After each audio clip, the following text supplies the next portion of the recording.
Саламатсыздарбы, урматтуу телекөрөрмандар, Чактуш маданий көрсөтүүсү назарыңыздарда. Биз менен бир болуңуздар. Биздин студиясына бүгүн ата уул келип отурат. Андыктан тааныштыра кетели.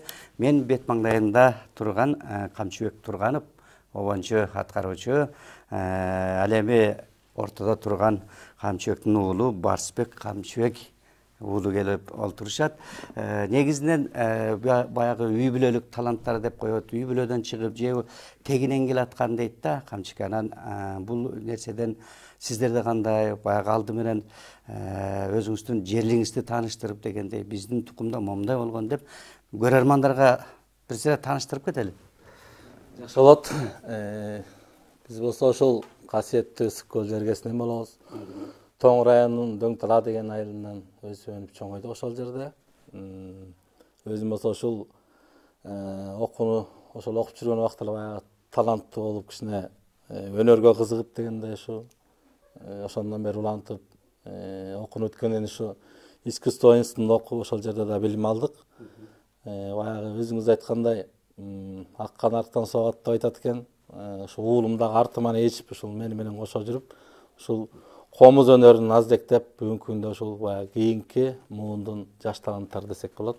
Ошол аракет кылып келатабыз чыгармачылыкка. Жакшы, Барсбек кайсы ошо музыкалный билим алып келатасың да? Албетте, азыр учурда 11-класста окуйм мектепте. Андан сырткары 6-балдар музыкалык искусство мектебинде билим алам. Быйыл 5-классмын. Буюрса биякты бүтүп консерваторияга тапшырайын деген ойлор бар. Жакшы экен, жакшы ниет, жарым ырыс дейт. Мына ошол жакшы тилек кыла бериш керек экен. Жаштын тилегин берет дейт. Мына колуңда турган комуздар дагы өзгөчө комуздар, мынакей өзү эле көрүнүп турат да. Комуздун баасы баркы кандай экенин, кандай кылып барктап көтөрүп жүргөнүң, сенин дагы өзүңдүн кандай экениң көрүнүп турат дегендей. Деги эле ошол сиздин уулуңуз жолуңузду улап атат. Сиз кимдин жолун улап таптыңыз дегенде? Мен ушул чоң атам өзү комуз эрткен киши. Анын иниси деген алда чоң комуз иштер болгон. Өзүмдүн атам болсо ушул аккордеон четурдаган убагында. Баягы Рыспай атабыздын баягы муундаш деп коебузбу? Замандаштар десек болот. Ошол кишилер менен аккордеон четурдап, апабыз да ырдайт. Анан ошондон улам бизге өтсө керек. Булай берсе азыр мен өзүм бир туугандарым дагы ушул өнөрлүү адамдар, Калбек Турганов, Калбек Жаныбек деген экиним бар. Алар да ушул маданиятка кызмат кылып келатышат. Кудай буйрса, анан ушул муундан муунга өтөм акырындап келатышат. Буларды деле баягы зордоп, сен ырда, мен ырчы болсом, сен ырчы болосуң деген деле эме жок. Өзү эле баягы дээринен эле улап келатышат. Жакшы экен, анда ата-энеңиз бар да. Ооба. Анда салам айтып туруп, мынакей ошол атаңыздарды айт экен, энеңиздер дагы чоң ата, чоң энелерден келаткан дегендей айтып туруп, анан бир өзүңүз бир чыгарма аткарып бериңиз анда, сизден баштап. Жакшы болот. Анда эмесе ушул бизди көрүп аткан жалпы кыргыз элине салам. Жалпы ушу айылда мени көрүп аткан ата-энеме жалпы баарыңыздарга салам. Азыр болсо эми ушул Барсбек уулум экөөбүз ушул баарыбыз эле айыл деп калдык, айылда чоңоюп, айылда өстүк дегенде азыр ушу айыл кештери деген бир чыгарманы уулум экөөбүз аткарып берип коелу.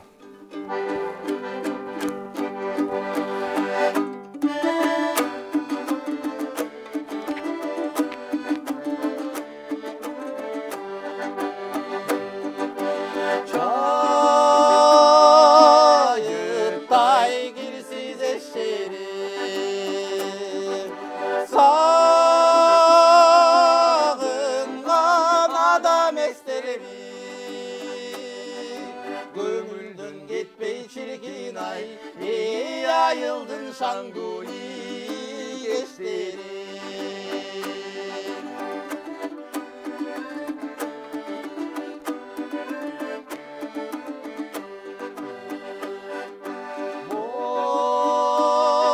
Bozdoydun tartkan kıyağı Süzüsün aytarsı yağı Kınalsa ey yaş selki yanın kıyamı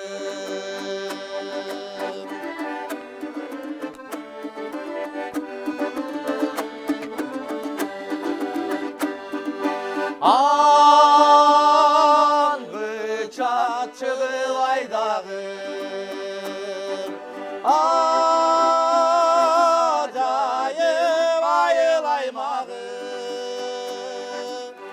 айылда жүрсөң ырахат, ачылып көңүлү жайдары.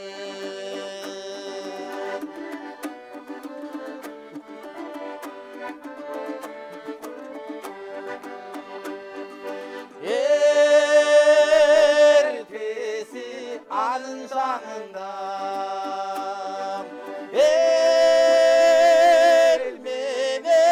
emgek şanında, ayılda жүрсөң ырахат, алганын болуп жаныңда. Айылда жүрсөң ырахат, алганын болуп жаныңда.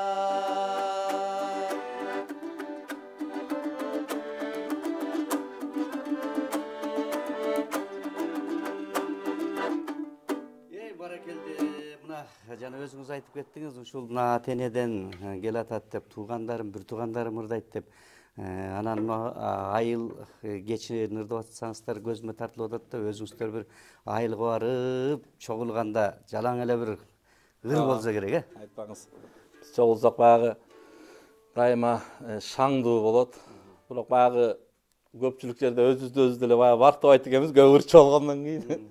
Анан баягы конокторго барып калганда чындыгында баарыбыз кошулуп ырдап бир анда-санда кезиккенде шер жазып алабыз. Баарыбыз бир турганда чогулуп. Азыркы учурда кандай чыгармачылык менен? Азыркы учурда мен өзүм ушул мугалим болуп эмгектенем. Мектепте иштейм, Бишкек шаарында. Чеке мектептердин биринде музыка сабагынан балдарга билим берип келем. Бүгүнкү күндө ушул жаш мундарды музыкалык сабаттуулугун арттыруу максатында ошол жерде эмгектенип, маданият тармагында өзүм жеке ырдап жүрөбүз. Тойлордо деп койсок болот. Негизги иштеген кесибим ушу мугалимдик кесип. Ошо менен эмгектенип келатабыз. Жакшы, өзү музыка жан дүйнөнүн азыгы дейт да. Ушул курсактын ачы тоюнат дейт, жан дүйнөнүн ачы. Бул өтө баланы деле кылмышкерликке алып барат экен да. Ошон үчүн башка мамлекеттерде музыка сабагын кенен берип, убактысын кенен бөлүп, эң биринчи баланын жан дүйнөсүн тарбиялайлы дейт экен да. Анан бизде илгери мына чоң аталарыбыз балага жомок айтып берип, дастандарды айтып, маназын айтып олтуруп, күүсүн чертип олтуруп баланы тарбиялаган да. Анан азыркы мезгилде мектептерде азыр деле анча көңүл бурулбай келатат да. Көбүнчө музыкага кылган мамиле көп жерде. Мындай эми жөн деле бир башка мугалимди деле сен деле өтүп кой берчи дегендей дагы көңүл болуп калып атат да. Ошондуктан айтат элем да, ошол мугалим болобу, башка жерде болобу, ошол мектептин жетекчиси болобу, ушул музыка тармагына көбүрөөк көңүл бурса, мына ушул Барысбекте эр азаматтар бир эмес эки комузду кармап дуулдап чыга турган мезгилдери көп. Кудайга шүгүр дешибиз керек аз деле. Биз окуу студент кезде жүргөндө комуз көтөрүп жүргөн, уят көрүнүп, комуз кармаган киши аз эле да. Анан биринчи серинге жаш балдар жонуна көтөрүп баратса мындай жакшы көрүнчү эле.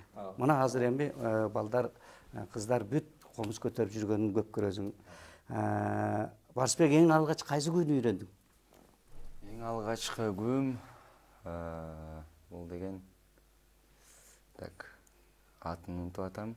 Келбетимден башташат го сен. Сайра комуз деген ыр күү бар болчу. Мен эң биринчи алгачкы мугалимим Шарипа Кемелгазиевна. Ал жерден биринчи комузчу. Комузду алып үйрөтүп, мен андайча айтканда фундаментимди ошол эле коюп берген. Андан баштап улап башка азыркы заманда жакшы комузду өздөштүрүп чертип жүргөн Закирбек агайды окуп билим алам азыр.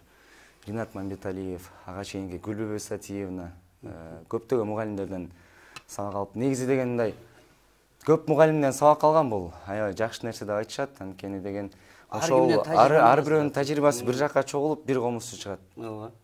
Ошол нерсенин баарын үйрөнүп, аз буюрса. Сен өзүң алгач комуз кармаганы эсиңде, кандай өзүң ушу комузга кызыгууң артып комуз кармадыңбы? Азыр шаардагы кээ бир балдар андан көрө гитара үйрөнсөк оң дейт да, сен карачы комуз кармап кандай кызыгууң артты мындай эсиңде? Ата-энем, ошо атам менен байкем дагы комуз чертип ырдап. Анан ошо байкем баргандан мен дагы кызыгып, кичинекей кезимде эле атам черткенде келип бир-эки көрсөтсө керек, ошондо кызыгы пайда болгон. Андан ошо улуусу комузга барып баштады, анан бул ана кичинерээк болчу. Мен ойлочу элем бул өзүмдай эме болчу да. Көп деле кызыкчу эмес да. Анан улуу балам барып аткандан анан апасы айтып калды, бул Башбек деле жибере бербейли деп жана. Койчу эми бирөө эле жетет, жөн эле койчу деп коем да. Анан кийин барып жүрүп эле бир күнү карасам эле комуз чертип отурат өзү эле. Анан эми өзүнүн таланты болсо керек. Кенедей кезинде илгери аталарыбыз айтып калышпаса эле комуздун башын тиштетет деп. Анан мен да мунун башын тиштетип тамашалап этип койчу элем. Анан Кудай буйрса ошол өзүнүн өнөрү менен келатат. Жакшы. Келанда Башбек, кайсы күйүн ойноп бересиз? Сиздер Шекербек Шеркуловдун 3 муунак деген күйсүн аткарып берейин. Бул күн тарыхын толук билбесем дагы агайларыман угуп жүрөм. Бул 3 муунду, 3 орусча айтканда поколенияны чагылыштырган күү.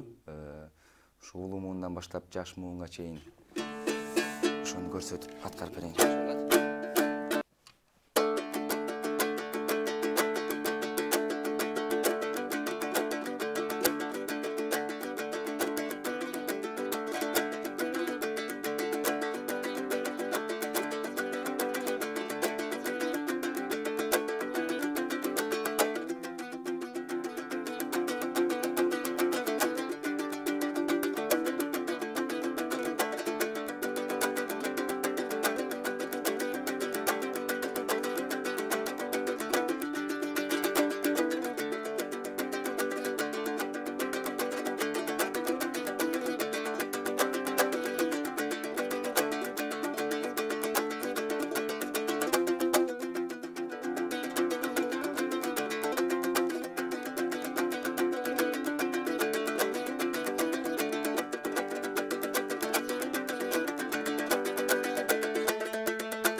Баракелде.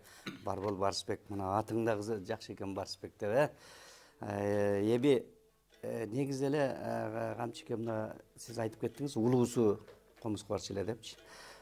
Канча уул кыз бар? Ал улуусу дагы ойнойбу же Барсбек ойногондон кой эми Барсбек эле кетсин, чыксын деп койдубу? 3 уулум, 1 кызым бар. Улуусу болсо ошол башында мени менен чогуу жүрүп, ал дагы аккордеон, комуз чертип ырдап жүрдү.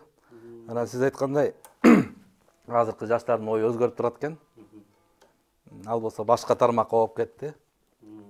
Ошон үчүн тамашалап калам. Эми бул башында мени менен ырдадың эле. Азыр болсо мениң өткөрүп бердиң го деп. Анан өзү башка тармакта кетти. Буйрса берсем ушул Барсбек уулуман үмүт этип атам. Экөөбүз бир үй бүлөдөн экөөбүз ырдайлы деп. Келечекте Кудай буйрса бир келечек алдыда булардын. Ошолдон үмүт этип келатабыз.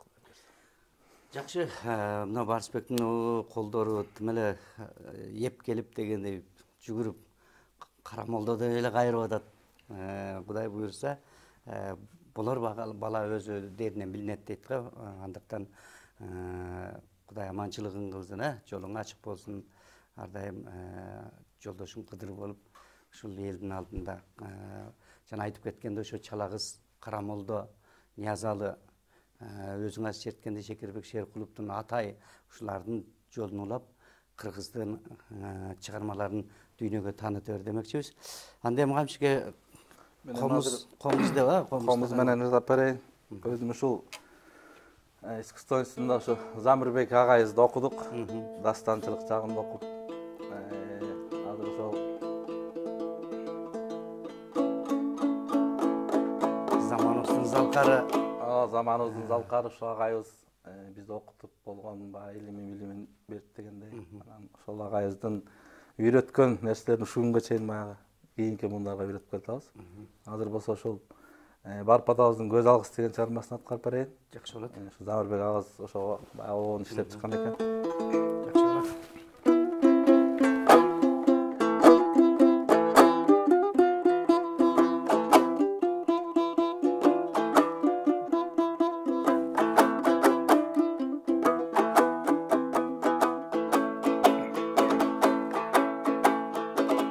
Ар ким айтат сүйгөнүн, акылына түйгөнүн, ашык болуп жете албай деген арасат күндө жүргөнүм.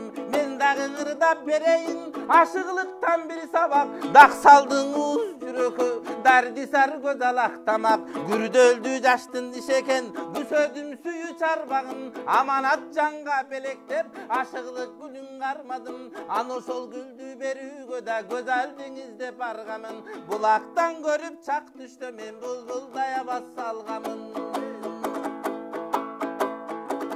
Көrdüm dalay urunu, geçtim dayran ulunu, İzdep geldim güzel kız degin, ışkıdar sizdey sulunu. Tanımaysın sen beni, tarpi kıla del seni, tanışalı sul derdedeki tartiptü güzel gel beri. Kıylanı gördüm kıdırıp, kara su menen çarbaktan, kaş kirpigi tögülüp, karasan kumar tarkatkan, göküre köngört koyup ta gök yıldızın sanatkan, canada göbün görmök mümkün, jaralgan bulsun kanatcan. Saratan aylar salkın kız, sanadın bele güzel kız. Emdigin aylar yakay kız degin, estedin bele güzel kız. Surağanın sebebin, süybey bir adam gelebi. Sıpayının cayının degi, bilbey bir adam gelebi. Belegim kızıl gülüm var, beriş üçün boldum zar. Tartun bir kızıl gülüm var, tapşırış üçün boldum zar. Ziyada bolson kulak sal, zarımdın uğup gülüm dal. Gerek bir bolsa güzel kız degi, görür biri turgan gülüm dal.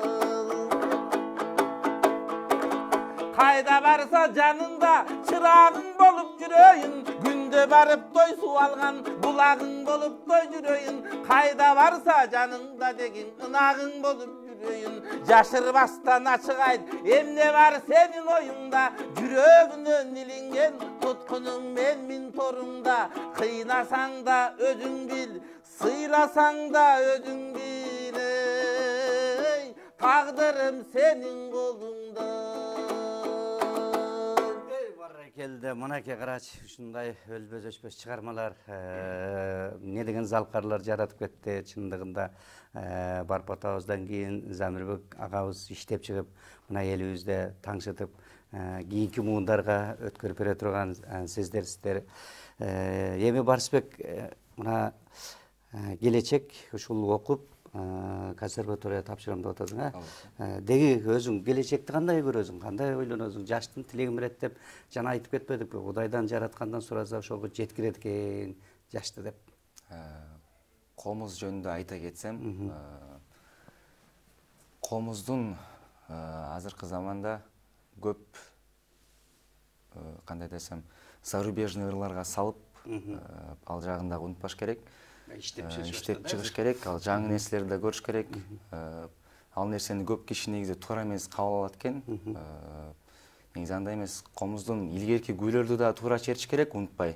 Анда өз деңгээлинде үйрөнүп, бирок андан сырткары комузга да жаңы дем берип, жаңы дүйнөгө тааныш керек. Замандын талабына жараша чертип көрүп, ошол нерселерди ишке ашырып, андан сырткары ушул комуздун илгерки гүйлөрдүн түйүнө чейин жеткире чертип, азыркы чертип жүргөн ошо Закир агалар менен үйрөнүп болгон акыл насаатын айткан уштап комузга болгон салымды кошоюн деген өнөрүм. Абдан жакшы. Мынакей анткени баягы өзгөрүп атпайбы, заман алмашып атат, доор алмашып атат, заман жаңыланып атат дегендей, улам ушундай адам жаңы нерсени издейт экен, бирок эскиден жаңы куралат деп коет. Ошол эскиди карап отуруп анан жаңыны ойлоп табат да. Андыктан азаматсың, ошол кыргыздын мындай кылымдап келаткан, нечен доорлорду караткан комузун колго кармап күүлөрүн чертип келатасың. Биз сыймыктанышыбыз керек, бар болду деш керек.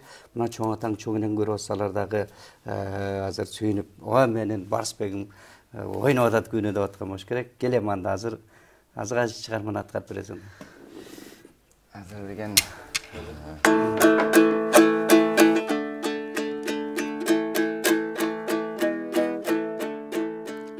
Майра Керим кызы апабыздын Дүйнөдө сени сүйгөн бир адам бар деген чыгармасын аткарып берейин.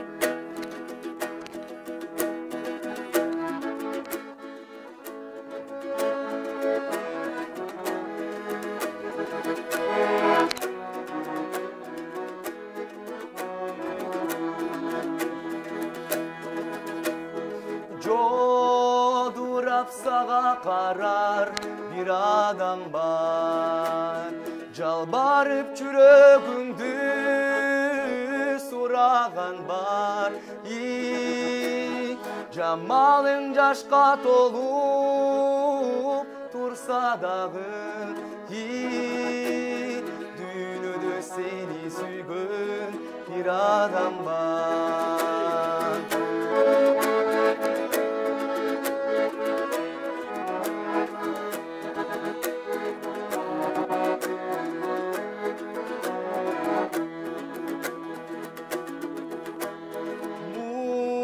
Kansan mundu жазар bir amal var, moyubay kılığına çıdağan var. Mün özüngmün bir mal tursa dağı, dünyada seni süygün bir adam var.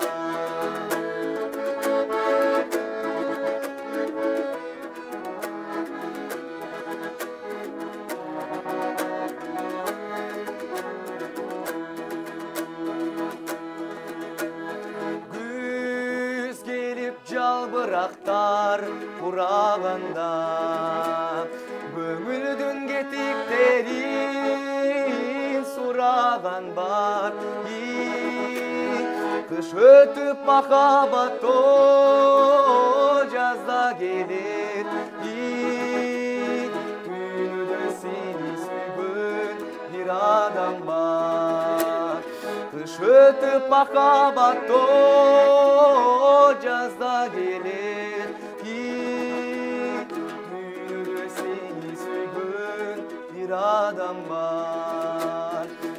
Dünyada seni süygün bir adam var. Barakelde Барсбек, мынакей ушундай жакшы чыгармаларды аткарып дагы көбөйтөбөр дегендей, көкүрөккө казынага баягы уютку деген бар да, ошол көрөнгөнү дагы кенен кылып көбөйтүп олтуруп, Кудайым буйруза Барсбек Камчыбек уулу чыгып атат көргүлө деп чертип турган кезиңде, ой мынакей деп биз дагы дем берип кол чаап турганга жетели дегендей. Эми Камчыке негизинен биз азыр эми ар кандай болуп атат. Мындай карасаң телефон колдо, ананда жакшы жагы бар экен, жаман жагы бар экен дегендей. Агалак сейт экенсиң, мээге бүт мусордун баары толот экен. Азыркы мезгилде мына ушинтип адан чыгып күйрөнгөн жакшы. Негизи биз кантип ушу маданиятты кандай кылып жолго сала алабыз дейм да. Туура айтасыз. Бүгүнкү күндө ушу мезгилдин талабы деп элдин баары сиз айткандай ушу телефонду карап эле биз кандай өстүк эле, биз ушул илгерки мурунку убактагы күүлөрдү угуп чоңойдук, ырлар кулабыздан кетпей сиңип калган. Анан эми бүгүнкү күндө болсо бар кызыккандар көп, бирок ошолорду баягы алда сүрөгөн эмелер азыраак болуп атат десем болот. Маданият тармагы Кудай берсе эми өнүгүп эле келатат, өсүү жолунда ар ким өз эле арабасын тартып келатат деп айтып койсок болот, чындыгында эле. Анан ушул маданият жагында бир жакшылап көтөрүп, ушул маданият кызматкерлеринин көп досторум бар. Ошолор айтып калышат. Өздөрүнүн өмүрүн сайып койгон кишилер алар. Өнөргө башоту менен кирген адамдар, чыдабандар иштебей эле чыгып кетип калып атышат дегендей. Бирок ушул баягы саргара жоссон кызарда бөртөсүң деп коет го, ошол сыяктуу ушул эмгек кыла берсек акыры бир күн акыбети кайтат. Бүгүнкү күндө мен ушул маданият кызматкерлери абдан бир чыдамкай адамдар катары билебиз. Көрүнгөнгө оңой көрүнөт экен, бирок ошол артында канчалаган эмгектерди кылып атышат дегендей. Кудай буйрса ушул бүгүнкү маданият тармагын баягы өзүбүздүн колубуздан келишинче саныбызды кошуп көтөрүүгө аракет кылабыз. Кудай буйрса маданиятыбыз өнүгүп өсөт. Эл ушу биздин маданиятыбыздан тааныйт экен. Эки жактан коноктор келгенде деле биздин ырчы жекелерибиз, агаларыбыз чыбырдашып, комуз ансамбльдер баардыгы эле ошол тозулашат. Ошон үчүн маданият баягы күзгү деп эсептейм.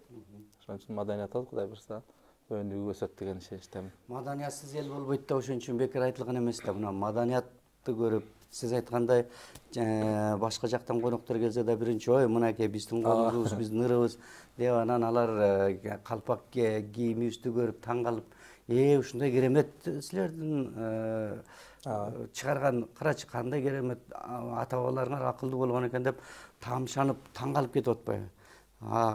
Бир гана нерсе, бир аз көңүл буруп коюш керек маданиятка. Анан калганын өз жолу менен алып кетет. Маданият десе эле ушу ырчылар гана, ырчы чорчулар гана ушуларга эле керектүү сезет. Кыргыздын баары өзү маданият, ошол көчөдө басса дагы, кайсыл жакта жүрсө да өзүнүн маданиятын көрсөтүш керек да. Мына ошол бардык кийген кийимиңе чейин, эшикке чыгып кайра үйүңө келгенге чейинки жолдун өзү маданият да. Маданият кылып үлгүнү көрсөтүшүбүз керек экен.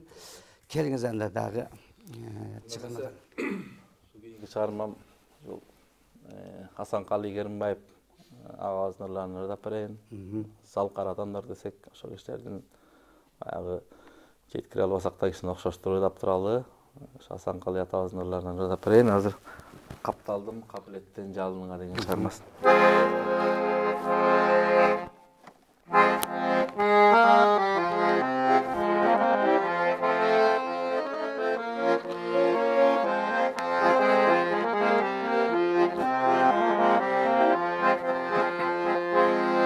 Карындар көпкө жүрүп айылыңда капталдым капилеттен жалының ай сездиңби сезбедиңби абалымдай табышмап азырынчанын барай сездиңби сезбедиңби абалымдай табышмап табышмап табышмап табышмап табышмак табышмак анын барай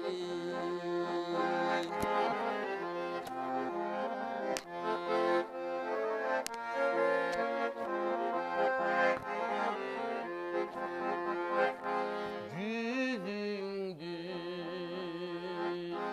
жаппачы сен жолук менен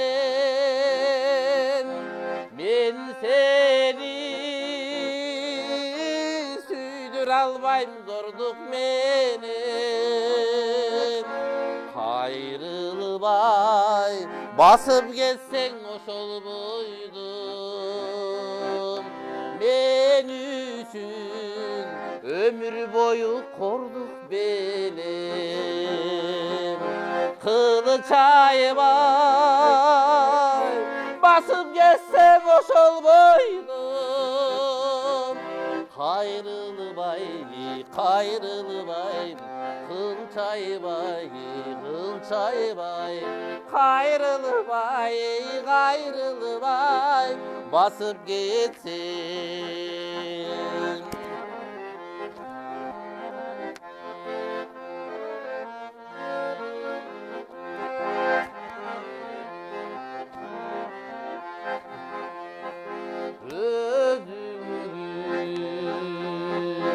жетеминби жетпейимби өзүңө жетеминби жетпейимби кара көз ачык жобун айтып койчу шарыма кетейинби кетпейинби кара көз ачык жобун айтып койчу шарымаң шарымаң шарымаң шарымаң шарымаң шарымаң кетейинби же кетпейинби кетейинби же кетпейинби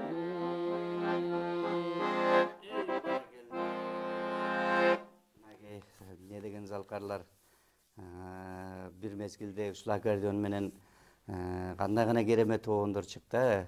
Ырысбек Абдыкадыров, Асанкали Керимбаев, Аксубай Атабаев, Түгөлбай Казаков, андан бери эми айта берсе көп. Мындай ырлар ушул кыргыз барда жашай турган чыгармалар экен. Эми сизден ушул жана мен обончу деп да тааныштырып кеттим да. Кандай ушул обонго кандай карайсыз? Обондор чыгып атабы дегендей. Обончулук эми бул обончул деп баягы айттык. Эми бирин экин аракет кылып атабыз. Обончулук өнөр деле бул өзүнчө эле кең дүйнө десек болот. Акырындап аракет кылып, жаштык кезибизден эле иштеген аракет кылып, анан кийинки күндөр ушул баягы чыккан обондорубузду элге тартуулагандан кичине тартынчыктайсыз. Анан Кудай берсе эми ушул ырларды жаздырып, эл алдына тартуулап, акырындап баягы көкүрөктө болгон ырларыбызды тартылып келатабыз. Обончулук өнөр менен акырында иштеп атабыз. Бирин экин ырларыбыз бар, дагы жазсакпы деп көп баягы алдыда койгон максаттарыбыз бар. Анан ошол обончулук өнөр деле өзүнчө татаал өнөрлөрдүн бири. Чыгарам деген кишилер обон чыгара бербейт дегенде. Буюрса, анда Барысбекке кезек берели. Эми Барысбек бир күйдөн мына бизде Чапчүттө канча деген аксакалдар көрүшөт, айылдын эли көрөт, күү сүйүүчүлөр көрөт дегенде келем. Сиздер Токтогул Сатылганов атабыздын 9 кайрык деген күүсүн чалып берейин.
Ой, баракелде Барысбек, мынакей, сен чоң комушуларга кошулуп калыпсың.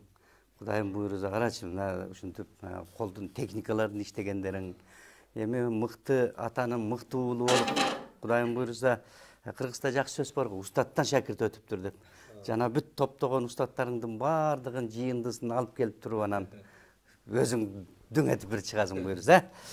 Эми камчыке бул негизинен мына Барысбек күнү ойноп, сиз ырдап дегендей деги эле бир элден бат алып дейт, же болбосо отчеттук концерт деп алдыга максат коет экен да. Анан сизде качан туура айтасыз. Бата менен элге көрөт деп айтмакчы. Ушул кыялымда бар. Ушул өскөн туулган айылыбызга барып, ушул жанагы инилерим, ушул уулдарым болуп барып, ушул бир элдин батасын алсакпы деген изги тилегибиз бар. Азыр ушул чоң энем бар, 90-дан ашып калды ал киши. Телевизорго качан чыгасың деп эле калап, биз чыксак аябай сүйүнүп, ушу күнгө чейин Кудай буйрса ошол чоң энебиз батасы менен өнүп өстүк. Ошо кичинекей кезинен кайсыл кароосунакка барбайын, каяка барбайын, ошол кишилер батасын берип узатат эле ушу Барысбектеги кезимде. Ошол жерден ушул Кудай буйрса бир ушул жакшылап бир даярданып, анан ушул элден бата алып бир киши мекенибизге барып, ошол жерден баягы аталардан, апалардан бир бата алсак деген жакшы. Келечекте бир пландарыбыз бар буйрса. Жакшы экен, анда биздин да убактыбыз акырындап жыйынтыкталып аткан экен. Бир чыгарма менен жыйынтыктайлан да.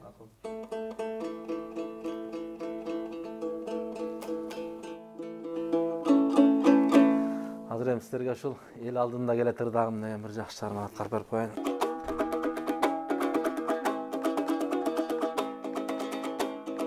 Sargaygансып күзүндөгү бак, кир чалгансып жаштыктагы чак, өзгөрүлбөй тура берместен, өмүр чиркин ай өтүп баратат.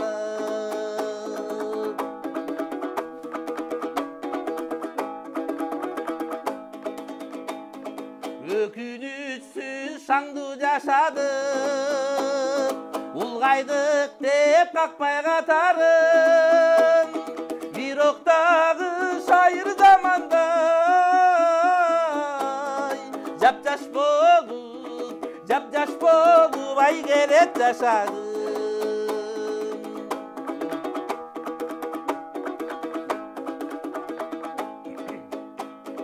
Кыярса да кызык кырдалым, эмгектенип элдин жыргалым, шаңкылдаган шайырын менен